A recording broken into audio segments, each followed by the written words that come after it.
We begin with late breaking news at 6 o'clock on the city's northeast side. First responders on the scene of a crash involving a school bus and one other vehicle.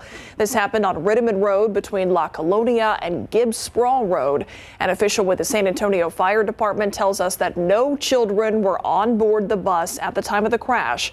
A passenger from that vehicle was taken to the hospital. It's unclear right now what caused the wreck. I don't have, and I don't know that any of us have, I don't have words that adequately describe the atrocity that was committed here. A late-night Mother's Day shooting takes the life of a 6-year-old girl. That shooting playing out on video captured at the scene by bystanders at a car club gathering on the city's west side. And this afternoon, police arrested 23-year-old Andrew Ray Elizondo. He is the man they believe pulled the trigger, killing little Soraya Perez. San Antonio Police Chief William McManus giving us an update on this case earlier this afternoon. Our Garrett Berger was there for that update and joins us now live to explain what we know about this case so far. Garrett. Well, Chief McManus says Elizondo is an acquaintance of Soraya Perez's mother. However, beyond that, he didn't have very many details about what led up to the shooting or whom police believe Elizondo was trying to hit, or even who else they think may or may not have been in the car with Perez and her mother. Now, videos posted online, however, do seem to show us a little bit of how this played out. The tiny head of 6-year-old Soraya Perez can be seen poking above the rear window in this video as the red sedan she's riding in drives through the parking lot of the car club meetup. Now, there appear to be 2 other people in the front of the car. Then, as it sits in the lot, a man is seen punching the driver's side of that car. Finally, as the car leaves, 3 men chase after it and can be seen what appear to be yelling as the car speeds away. Then a few seconds later, another video records gunshots as the car drives down the street. The chief calling this a reckless act. Our deepest condolences to lose a child like that is just unfathomable to me. Having 3 children of my own, it's just unfathomable. Soraya was hit in the upper torso, the chief says. Now the car pulled into a nearby convenience store parking lot. And though Soraya was rushed to University Hospital, the young girl later died of her wounds. Now, the chief says Elizondo was arrested earlier this afternoon without incident by the rope unit and SWAT. We're expecting him to be booked on a charge of capital murder. Live at Public Safety Headquarters, I'm Garrett Berger, KSAT 12 News. All right, thank you, Garrett. New at 6, the migrants in last week's human smuggling incident that started out in Laredo may have been packed inside that tractor trailer like these people were. U.S. Border Patrol in Laredo tells us they see this almost daily, well over 100% increase from last year. But usually it's been single adults, not the families and unaccompanied minors we've seen elsewhere along the border asking for asylum. Jesse Degollado shows us why the people last Thursday were lucky to have made it here alive. These are just some of the thousands and thousands of cargo trucks coming through daily at the Border Patrol checkpoint north of Laredo. So it literally at times can be the needle in the haystack. It's why Chief Border Patrol Agent Matthew Hudock says what San Antonio saw last week wasn't surprising. A tractor trailer believed to have had 100 people packed inside, like these migrants, who are among the 4,500 discovered in the Laredo sector since October. We see that smuggling tactic being used all too often. Hudock says Border Patrol uses trained canines along with X-ray imaging to detect what agents will find when they open the doors. People tightly crammed inside, gasping for breath when they emerge badly dehydrated, like these migrants a few years ago in Frio County who survived. 8 others didn't 4 years ago in the back of another big rig left in a Walmart parking lot. Now, as if COVID-19 wasn't already a concern, inside a trailer outside Laredo, we had 10 unaccompanied children, and one of the adults that was in there was a convicted sex offender. To avoid any further risks, Hudock says agents try to find migrants in stash houses before they're loaded onto tractor trailers. With the numbers that we're seeing, it's a very difficult scenario. Jesse Degollado, KSAT 12 News. When jury trials begin next month, it will be a whole new way of doing business at the courthouse. A new jury schedule, including both in-person trials and virtual trials, has just been published. Paul Venema explains how it will work and how it will affect judges and prospective jurors. At first glance, this schedule looks complicated. It affects all 44 courts, criminal, civil, and misdemeanor. The process itself is confusing and complicated, but at the same time, it's going to be more efficient. Ron Helt, who put the schedule together, says it requires careful planning. Every single day, there will be 6 different jury trials. It will be started, 4 live jury trials and 2 virtual jury trials on the civil side. For judges, that means selecting cases for trial. For jurors, the schedule means standing in long lines in crowded hallways will be over. All individual screening will be done online. When jurors go to a courtroom, there will be a certain court, specifically with the time, waiting for them to come in with a specific jury trial prepared to go forward. The new schedule goes into effect on the 28th of this month. There is nothing that is etched in stone. Everything is always, we just take it as it comes. We analyze whether it works, see what doesn't, and alter ourselves accordingly. Paul Venema, KSAT 12 News. A new report showing the current overview of homelessness in our community reveals fewer people are in shelters.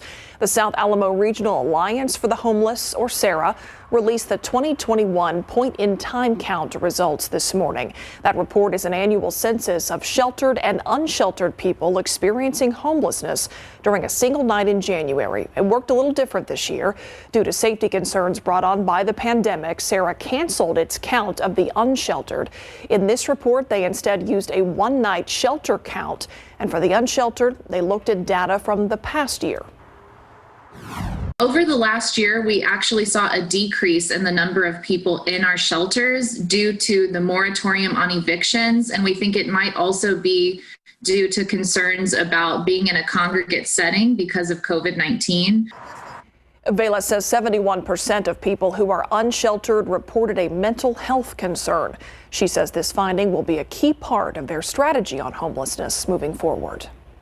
It is almost the end of the school year, and yet some students are still not attending classes. At Northside ISD, we followed an employee in charge of tracking down those kids to find out what's happening and how they can help. Tiffany Huertas has a look at what the district is doing to bring students back into the classroom. 1.1 miles. Around 9 a.m., Christine Martinez began tracking down Northside ISD students. Sometimes no one is home. We're sorry we missed you. We stopped by to check in with you to offer support. Martinez is the student attendance liaison for the district. She looks for students who have not been attending classes. We want to offer help. We want to be the person to bridge that gap as to why they're not going to school. Food, clothes, Wi-Fi devices, iPads, counseling opportunities are some of the things they offer families during these visits. Good morning. How are you? It's Christine. There was a home visit that we conducted earlier this morning. The family has 2 students in the 5th grade in elementary school, and they're at 100 days of absences for the school year. Martinez has made about 400 home visits this school year. She says the COVID-19 pandemic has impacted the lives of so many families in this district. There's just no motivation. They've lost their house. They've lost their jobs. They don't have clothes. Today, a juvenile case manager also went with Martinez to offer additional support to families. They have their reasons as to why they're not going to school. The next step is be in school tomorrow or request a meeting. Get that doctor letter signed if you need to. Students can make up hours online and others may have to attend summer school. All right, I appreciate it. Thank you so much. Martinez will keep visiting homes until the end of the week. We just want them back at school. We want them to be successful. Martinez says some of the resources available for students include childcare, online tutoring, plus rent and medical assistance. To learn more, visit KSAT.com. Tiffany Huertas, KSAT 12 News. Take a look outside with Timesaver traffic. We saw some pretty congested views last week, but in this view, 410 at San Pedro, things smooth sailing, although traffic is heavy in both directions out there along 410. Look outside with live cam meantime. does not look smooth sailing as far as the weather is concerned. Looks from ominous. this view. Yeah, it looks ominous right now, but we are just fine across the Alamo City at this hour. Okay. And that's good. We're watching development off to the west of us, and that's where we have the primary threat for severe weather as we go through this evening. That's where we have a severe thunderstorm watch until 10 p.m., which does include San Antonio and Bexar County, Kendall County, Atascosa County, and points westward. Basically between Highway 281 and the Rio Grande is where we have the greatest potential for severe thunderstorms. One severe storm just developed up near Rock Springs. It's just west of Rock Springs right now, and that's basically got another hour and a half until it makes it to the city of Rock Springs. So this primary threat with this severe thunderstorm that's moving into western Edwards County will be large hail and potential for some gusty straight line winds up to 60 miles per hour or more. So it's still about 30 miles away from Rock Springs. You still have some time there, over an hour actually. Here in San Antonio, nothing on the radar other than this little bit of little signature being kicked up by a cold front that's moving through right now. Scattered showers and storms, only covering about 40% of South Texas through the evening tonight. Good rain chances in the days ahead. We'll talk more about that and our severe weather threat tonight coming right up.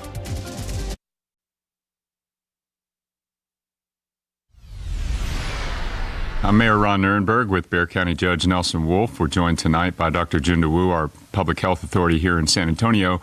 We're also joined by a very special guest, singer, songwriter, Grammy Award winner, and COVID survivor, Little Joe.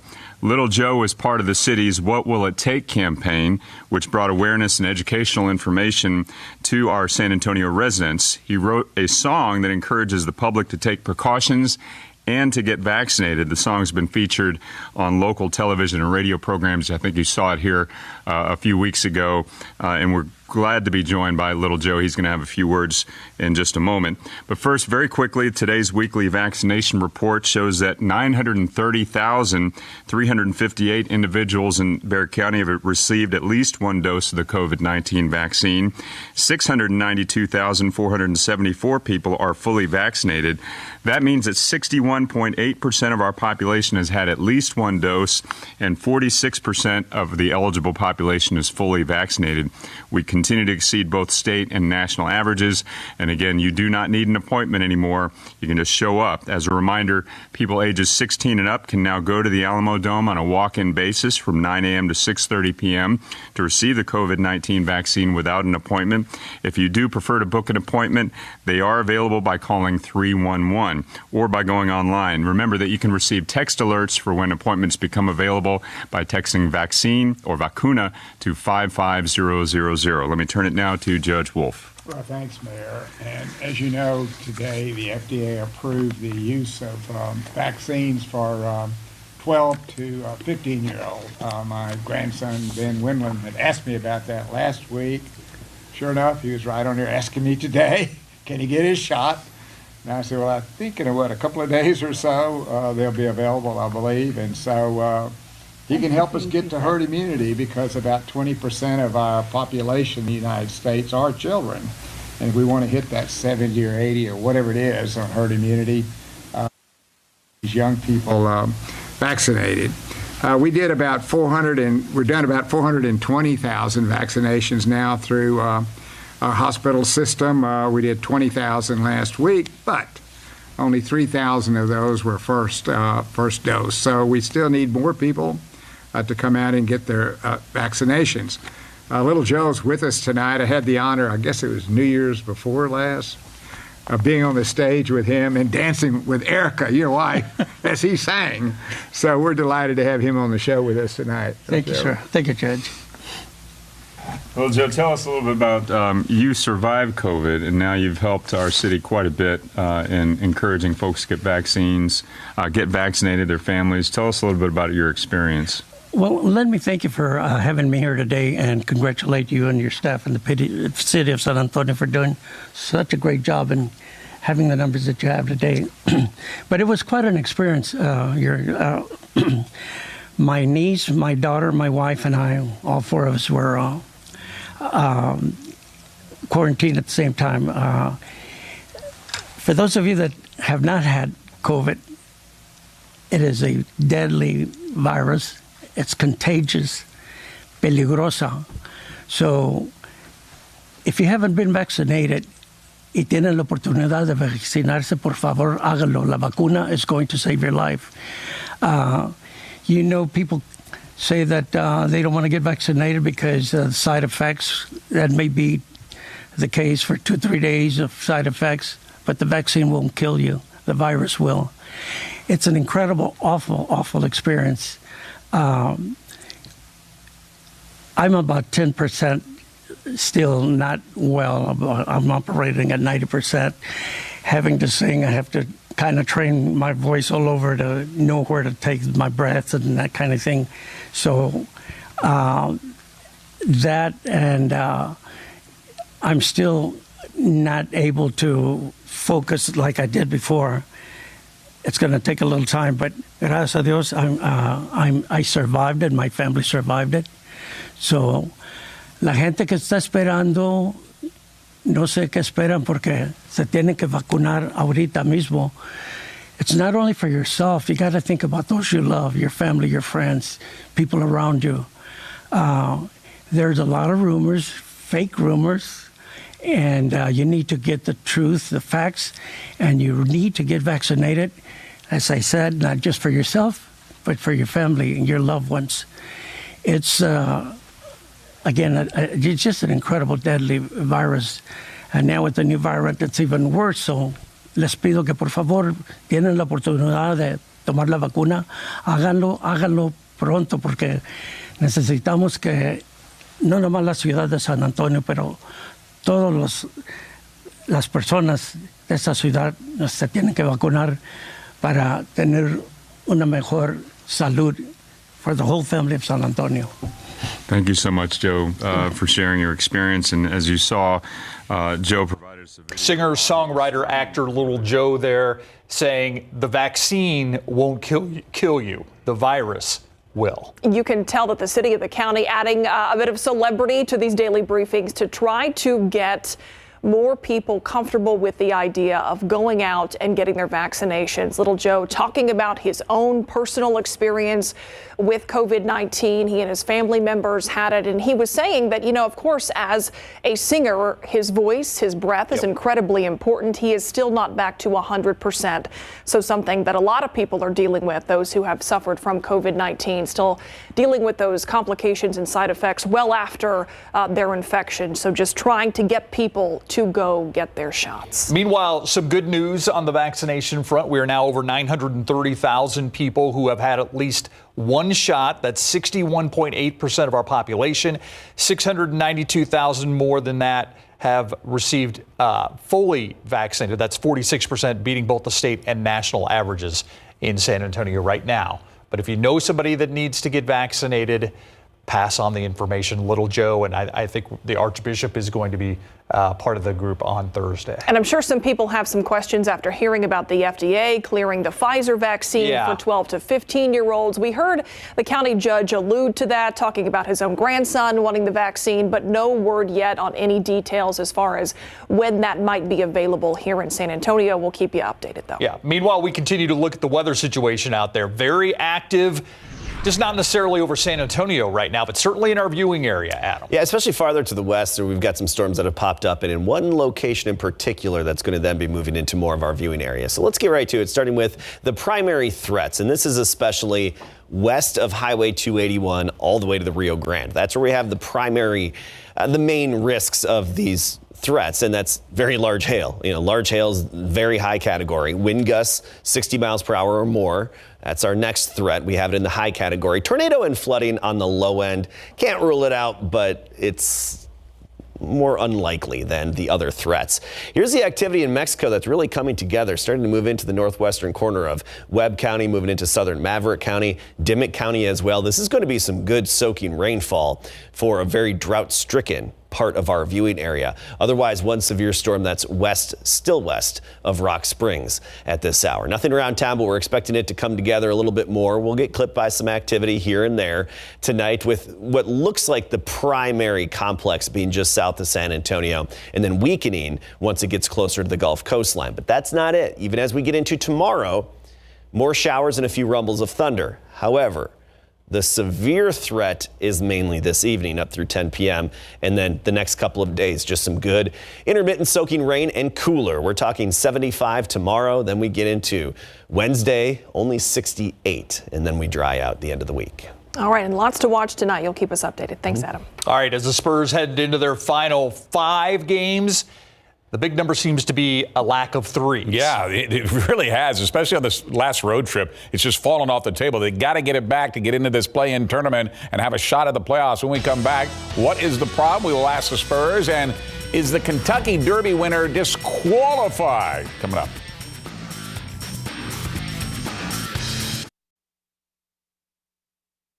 The last week of the regular season has arrived, and the Spurs are not even assured of a spot in the play-in tournament. This after they went 1-3 on their latest road trip. And to make it even tougher, every single team they face in the final 5 is playoff bound, but still have something to fight for, like playoff positioning, both the Western and Eastern Conference. Starting tonight against the Milwaukee Bucks, who are trying to move past the Nets to seize second, who also play the Spurs this week. Given all the Spurs have faced this season, including the postponement of 5 games thrust into the second half of the season, to still be able to play for something says a lot about a predominantly young team. So many up and downs, injuries, this whole COVID situation, you name it, travel. I mean, we can find every excuse in the world. We're still sitting here with the opportunity to find a way to continue playing. As long as we have the opportunity, we got to try to maximize it as best we can. You know, learn from the previous game and understand we still have that opportunity. Now, one of the things the Spurs must improve on during this final week of the regular season is three-point shooting. On this past road trip, the Spurs made only 24 of 93 long shots taken for less than 26%. It's got to get better quickly to make the play-in tournament, sitting at 10 for now. That's a lot of shots that we've gotten. You know, we had countless opportunities where it's open shots. You know, they just didn't fall. You know, when they don't fall, it's definitely deflating. It's tough. But you just got to keep pushing. You know, it happens. That's one of our downs right now, and we can't let it get to us. We got to just keep going.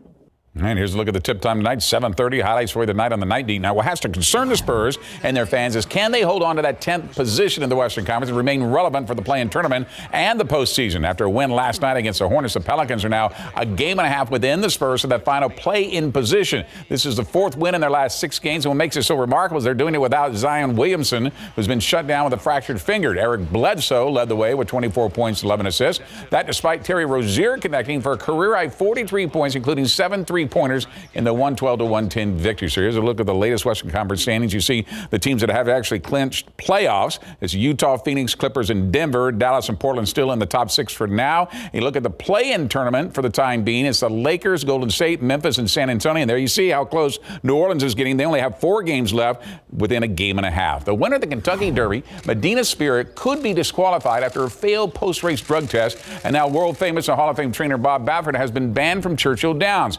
Baffert has denied any wrongdoing, is conducting his own investigation of how his horse became contaminated with the steroid beta-methicin that is sometimes used to treat inflation in horses. But Baffert says that never happened. Beta-methicin, even though it's an allowed drug, therapeutic medication, we did not give it. My veterinarian, nobody here, that matter of fact, Medina Spirit has never been treated with beta-methicin. I'm the most scrutinized trainer, and I have millions of eyes on me. But you know what? I don't have a problem with that. And the last thing I want to do is do something that would jeopardize the greatest 2 minutes in sports. And he says they're waiting right now on the test results of a second sample. The horse, by the way, is on his way to the Preakness. Baffert says he will not go. He will not go to the Preakness. Because he doesn't want to be a distraction. Ah, okay. All right. Thanks, Greg. How a St. Mary's classroom became the center of an international incident. It's our KSAT Q&A coming up. It is a story that revolves around one class and one man. Paul Rusesabagina is originally from Rwanda, but he and his family call San Antonio home. Wasn't that long ago, though, when he was credited with saving hundreds of lives during the Rwandan genocide. As a matter of fact, actor Don Cheadle played him in the movie Hotel Rwanda. fast forward to him moving to San Antonio, but somehow getting lured back to Rwanda and placed under arrest. It's an effort in St. Mary's College, at St. Mary's University, to free him. That effort put a classroom under the microscope and maybe caught the attention of a spy. Dr. William Israel is a communications professor at St. Mary's University. Doctor, thank you for being with us. Did I sum up kind of the background well enough there? You did indeed, Steve. Thank you.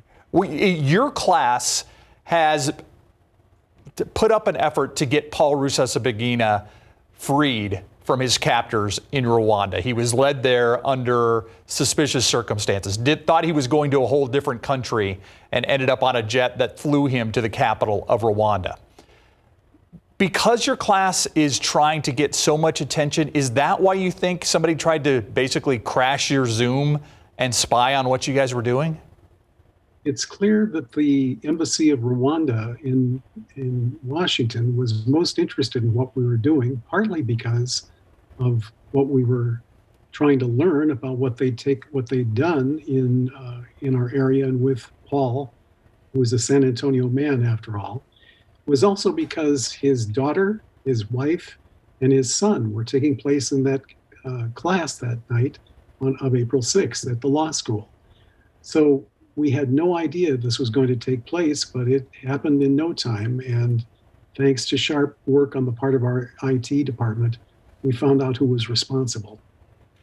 We have covered this story of what happened in your class, the very complicated backstory that's involved here. But walk us through how you all discovered that there was someone in that Zoom class who should not have been. What did you find? It was the good eyes of Jeff Schomburg of our IT operation at St. Mary's. Initially, in fact, no one spotted it. We had someone registered under the name Charles Nkaduka for about 3 or 4 minutes, and we didn't think anything about it.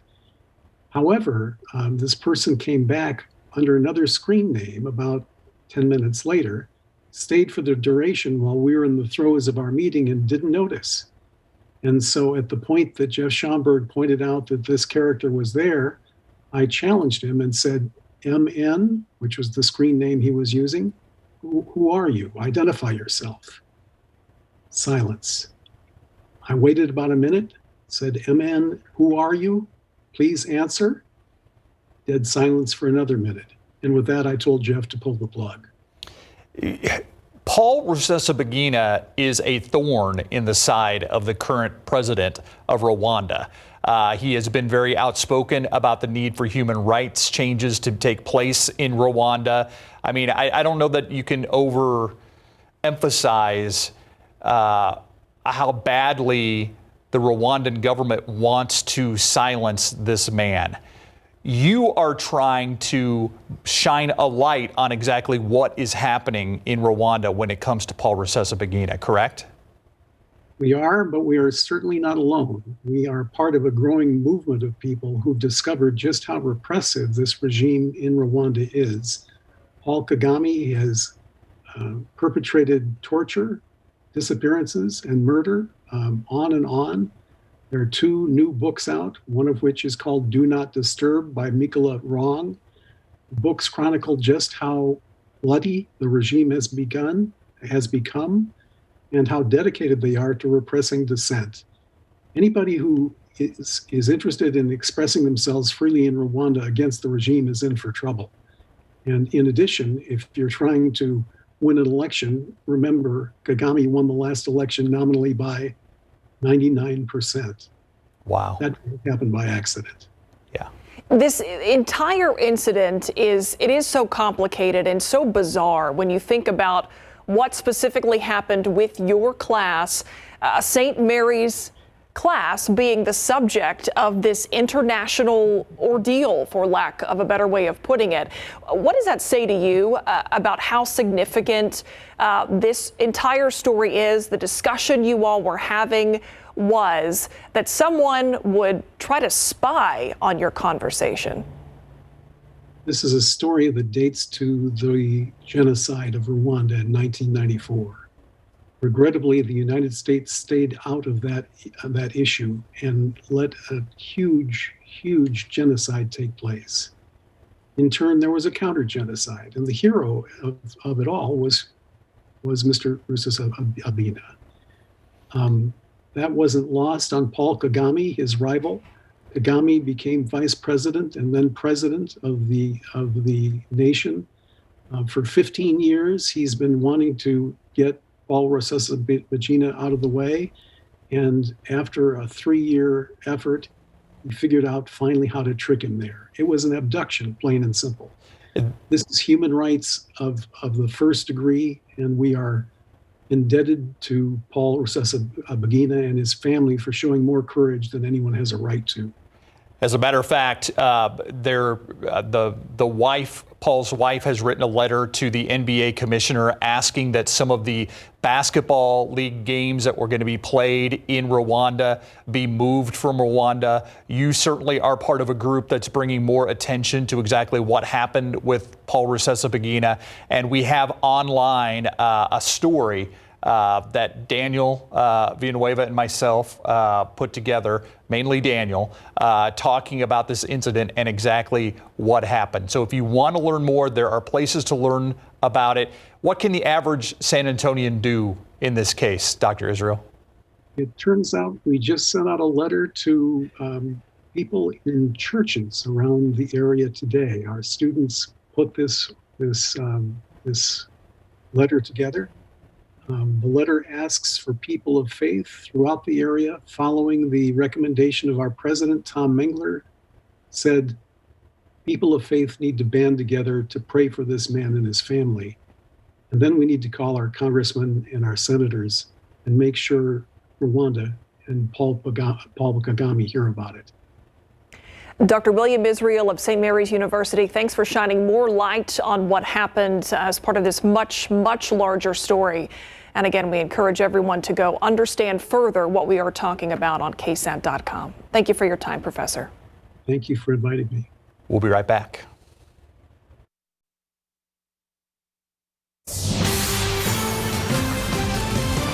Transportation can be a huge barrier for domestic violence survivors when they're leaving their abusers, but also when they're at shelters trying to move forward with their lives.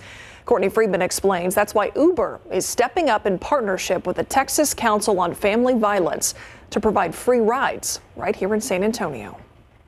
Like most survivors, Elizabeth Regino's abuse happened gradually, peaking around 3 years ago when she was pregnant. Strangulation, losing consciousness. I'd been stabbed, guns held to my head multiple times. With no access to a car, her cousin eventually had to come rescue her. So SAPD transported us to the shelter. Well, when we got there, I was like, how am I supposed to do anything? She stayed at the Bexar County Battered Women and Children's Shelter for more than 6 months and says one of her biggest barriers to recovery was transportation. And they were able to provide us with bus passes. But I had 3 children at the time. One was 7 weeks old. I took a job at a hotel and I was working evening shifts. So it was 3 to 11. There's no buses that run after 11. Situations like Regino's prompted rideshare company Uber to partner with the Texas Council on Family Violence to provide 1,000 free rides to survivors, amounting to $20,000. With economic conditions worsening, stay-at-home lockdown orders, and a mass exodus of women from the workforce, unfortunately, women and children have been subject to gender-based violence more than usual. The Battered Women and Children's Shelter is one of 7 Texas programs selected to receive the free ride vouchers. The shelter's CEO calls it a blessing, reporting just from March 29th to April 29th of this year, the shelter spent over $3,100 on taxi fares for their clients to get back from the hospital, to go to doctor's appointments, travel with multiple children, get home from late work shifts, or go to court hearings. Eliminating this roadblock is going to help so much. Allowing more women to find safety and success, just like Regino. Courtney Friedman, KSAT 12 News. Our weather team busy this evening tracking the possibility of more severe storms in our area, Adam. Yeah, and Myra, right now we do have one severe storm that's out in the hill country and a little bit farther south of town as well, closer to Webb County. Let's get right to it, starting with the severe thunderstorm watch. Remember, a watch means conditions are favorable for the development of severe thunderstorms. A warning indicates it's actually happening and imminent. But this is for everybody from Kendall County into San Antonio and Bexar County, Atascosa County, and points westward. So everybody in the yellow there, that's valid through 10 p.m. Primary threats, especially hail. That's the number one threat. We've got it in the very high category. Wind gusts, pretty high threat of those as well, up to 60, maybe 70 miles per hour. But on the low end this evening, tornado and flooding. We can't rule it out, but it's just not as likely in this kind of scenario. Taking a look at the storm that's now splitting just west of Rock Springs. We've got one part of it that's now turning northward, and the other part that's even weaker, starting to head east and likely just clip or just miss Rock Springs. But more widespread activity is starting to come together into more of a complex, moving into Webb County, Dimmitt County as well, southern Maverick County. And there is a severe thunderstorm warning for southern LaSalle County. This is just south of you, Cotulla, right along I-35. You'll still get some rain likely from this, but you're not in the severe thunderstorm warning. And this is some of the most drought-stricken parts of South Texas that we have. So it's nice to see that complex of heavy rain moving in. Nothing here around San Antonio at the moment. So let's go forward in time here. Look at 9 o'clock.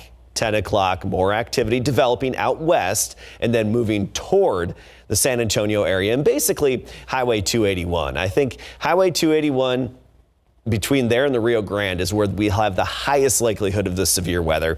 Then even as the thunderstorms move east, they'll still have good rain, but start to weaken a bit. And then once they get to the Gulf Coast, start to fall apart. We think that's going to be the general trend tonight and into tomorrow morning. Then periodically through the day tomorrow, and then we do it again on Wednesday, areas of showers and storms popping up. So we like what we're seeing in terms of this weather pattern. 1 o'clock, we could have a little bit of activity on the radar screen tomorrow. A little more widespread, showers more numerous, and a few thunderstorms into tomorrow afternoon. Same goes for tomorrow evening. Not going to be everywhere at the same time. If you get rain in your neighborhood, it's not going to be all day. It's just going to be intermittent periodically through the next couple of days. So we've got those rain chances up to 60% Tuesday and Wednesday. Again, intermittent, not all day rain types of situations. And the severe threat is much lower, almost non-existent, but much lower tomorrow and into Wednesday as well. So our primary severe threat is basically through about 10 o'clock tonight. Then we get into the weekend and we could have a few more thunderstorms pop up. But what about the rain potential? Cotulla to Los Angeles to Fowlerton. Right now, that seems to be the area where we could have the biggest bullseye in terms of rainfall of over 2 inches. But really anywhere across our KSAT 12 viewing area, you could easily have an inch of rain between now and Wednesday night. Okay, so we're talking through the middle part of the week, basically. You could have an inch easily depending on where the downpour is set up, and even more than that, especially south of town. So the scattered activity this evening, we're only giving it that 40% chance because it's not going to be covering a whole lot of South Texas at any one given point. And then tomorrow, the first part of the day, a few hit or miss showers. The second part of the day, basically the second half of the day, we're looking at more numerous showers and a few storms popping up. Much cooler as well. That's something to prepare for. 75 tomorrow, not as sticky and humid. Wednesday, only in the upper 60s, and then by Thursday and Friday, we're looking at high 70s to near 80 and drying out a bit. Okay, thanks, Adam. In case you missed it, coming up next.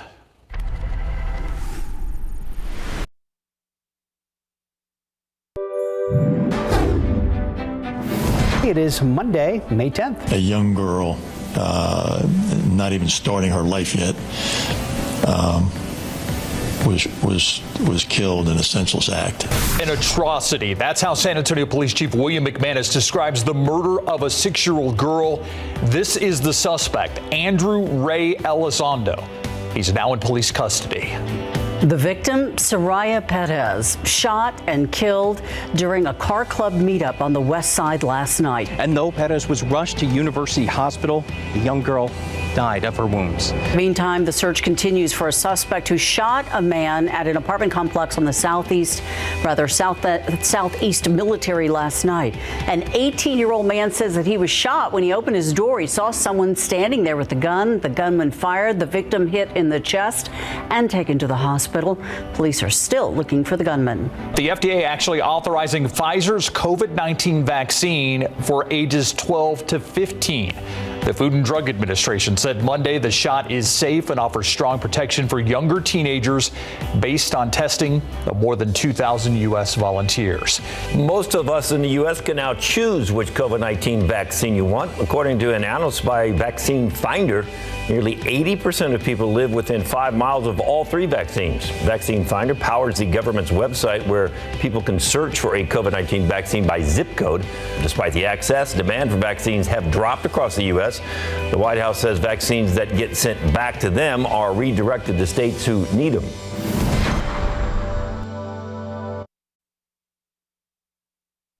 Right now, no thunderstorm activity anywhere near the Alamo City, but as we go through the evening, we'll monitor it as we are expecting some activity to start getting a little bit closer later on. We'll keep you updated. Otherwise, next couple of days, pretty good rainfall potential, some intermittent showers, few rumbles of thunder, but the severe threat is pretty low to almost non-existent, especially as we get into Wednesday. Then we dry out Thursday, Friday, but noticeably cooler, 70s tomorrow and only 60s for highs on Wednesday.